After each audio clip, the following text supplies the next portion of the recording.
Bonjour, Monseigneur Maurice Couture. Bonjour. Merci de nous accueillir chez vous, chez les Pères de Saint-Vincent-de-Paul. Et on se trouve ici sur l'étage de l'infirmerie. Eh oui. Mais bien heureusement, vous êtes en pleine forme. Oui, ben moi je loge à l'étage inférieur, mais je sais fort bien qu'un jour ou l'autre, si tout au moins j'ai encore une certaine mobilité, c'est ici que je vais aboutir avant d'aller à Cardinal-Vachon.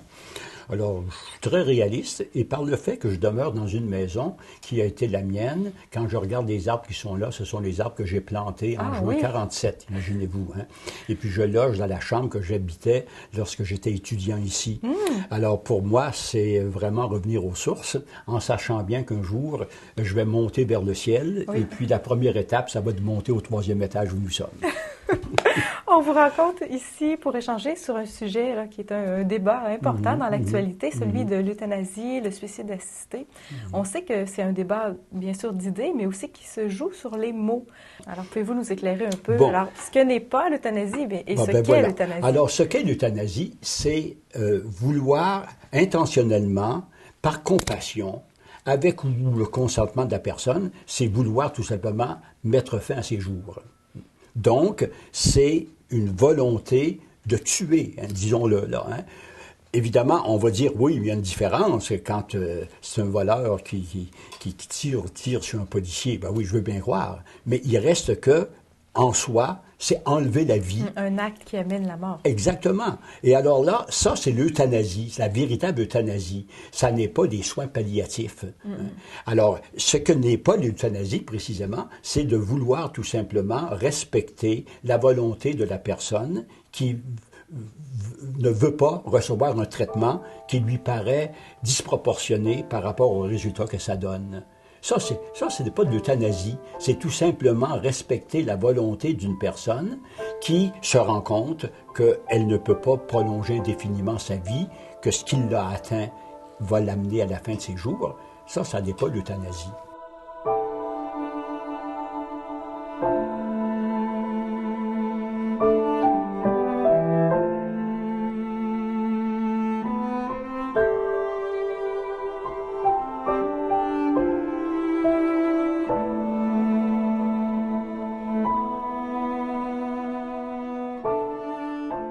On emploie beaucoup aussi les termes, bon, le respect de la dignité, mourir dans la dignité, tout ça.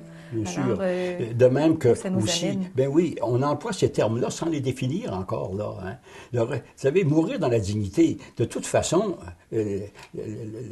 la personne se dégrade quand arrive le moment de la mort. Alors, si mourir dans la dignité, ça veut dire farder la vérité, traiter le malade de façon qu'il ait l'air toujours qu'on le regarde, qu'on trouve pas ça dur. C'est souvent notre façon de voir la mort, nous autres, hein, qui est impliquée, beaucoup plus que la façon de vivre la mort. Hein.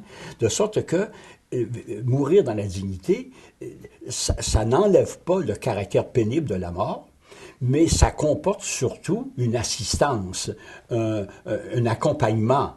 Et mourir dans la dignité, moi je pense par exemple à Gilles Carle, là, qui a été beaucoup dans l'actualité, bien, parce qu'il y avait à côté de lui une personne qui l'aimait, qui est allée jusqu'au bout des services qu'elle pouvait lui rendre. Elle le dit elle-même, elle ne trouvait pas ça dur, même si c'était exigeant.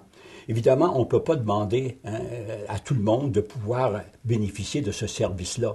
Mais même si ça n'est pas aussi héroïque, aussi extrême que ce qu'on a vu dans le cas de Gilles Carle, il reste que moi, j'ai rencontré une quantité de gens en faisant mes visites pastorales qui gardaient à la maison un malade, soit un mari, soit une épouse. Hein. Mais je voyais que ces gens-là étaient heureux de le faire et je voyais surtout que les personnes qui en bénéficiaient avaient un regard de reconnaissance extraordinaire et ce, malgré les souffrances, malgré la dégradation de la personne. Moi, j'ai eu à prendre une décision avec un confrère de classe, puis un confrère d'ordination. C'était pénible. Hein? Il savait là, que ça ne servait à rien de continuer les traitements. Puis là, il m'a dit, ça m'inquiète un peu, là, hein, parce que, me semble, c'est tellement important la vie. Hein. Mais là, je vois bien que ça ne sert à rien. Il voulait être confirmé dans sa décision de mettre fin. C'est pas du suicide assisté, ça. On laisse faire la nature lorsque cette nature-là, de toute évidence, doit nous conduire à la mort.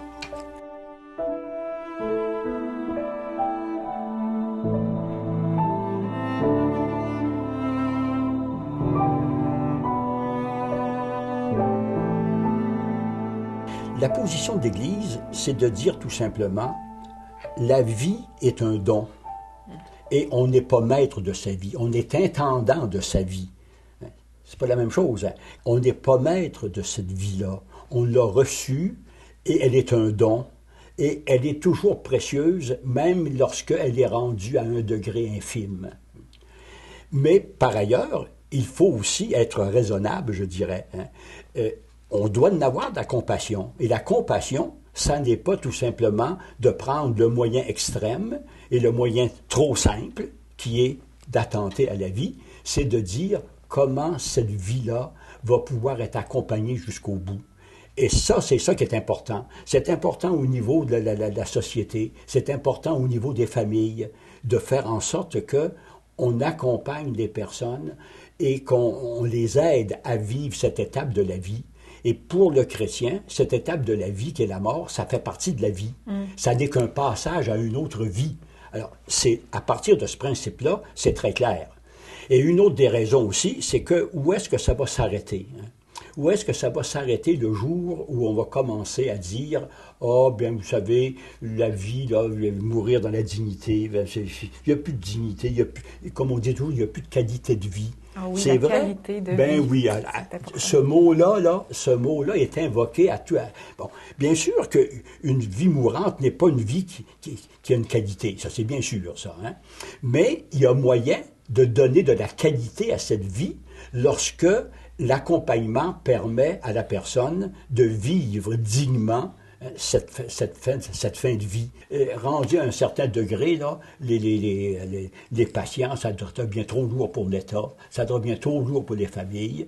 Et puis, alors, il y a une pression qui est faite. Et là, ça amène les gens dépressifs, les gens qui ont l'impression d'être à charge à la maison, hein, à la famille. Ça les amène à dire, ça serait bien plus simple, moi, il n'y a plus grand intérêt à la vie.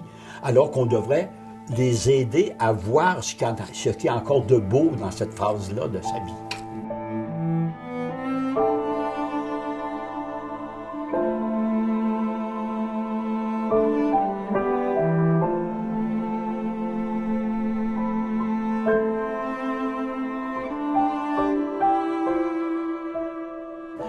Moi, je me souviens d'un jour, j'étais allé dans une rencontre là, de personnes âgées, et puis il y avait une dame devant moi là, qui avait l'air à être terriblement affectée.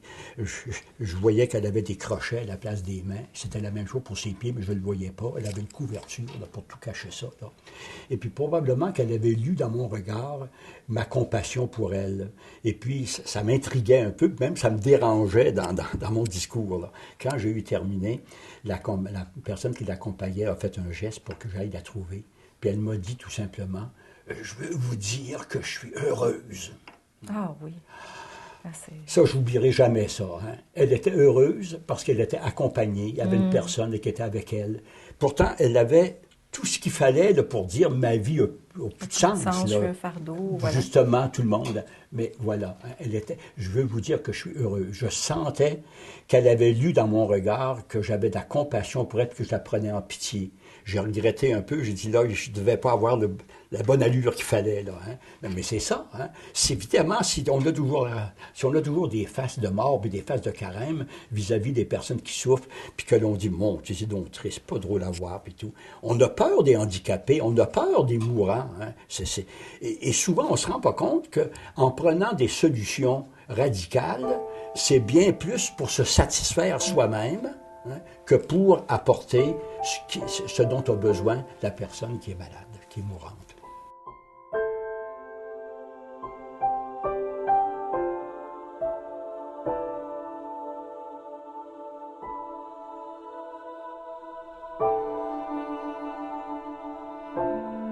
La souffrance est un mal, et c'est un mal qu'on doit combattre.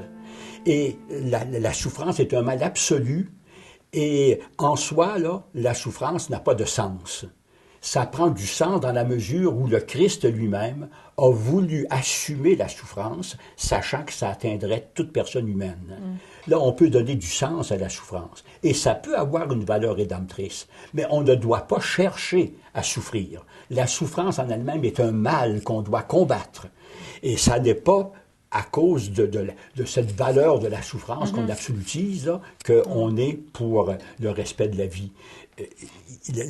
La souffrance doit être combattue, mais elle a quand même un sens, et surtout, la vie n'est pas empêchée par la souffrance. Et c'est ça qu'il faut savoir découvrir, la valeur absolue de la vie. Vous savez, la loi, quand ça devient une loi, c'est public, ça. Ça devient la société qui prend position. Et ça devient grave lorsque on met dans la loi des choses qui vont à l'encontre des valeurs les plus fondamentales. La vie, la société doit la protéger. On a des policiers pour ça, on a des moyens de protéger la vie. C'est le premier principe fondamental de la vie en société. Et on vit en société pour être en relation avec les personnes. C'est pour ça que la solitude est si dure pour des humains lorsque cette solitude-là n'est pas accompagnée. Alors, c'est évident qu'à ce moment-là, si on commence à ébranler ces assises de la société puis de la vie humaine, des relations humaines, ça devient très, très sérieux. Ça met des pressions énormes sur des personnes malades, sur des personnes mourantes, et on peut en arriver à dire, maintenant, là, dans notre société à nous autres, maintenant, là, c'est comme ça, qu'est-ce que tu veux, et puis moi, là, je deviens comme un poids pour la société. Et à ce moment-là, c'est très dangereux parce que la loi est en même temps éducatrice des consciences, puis éducatrice de la vie en société.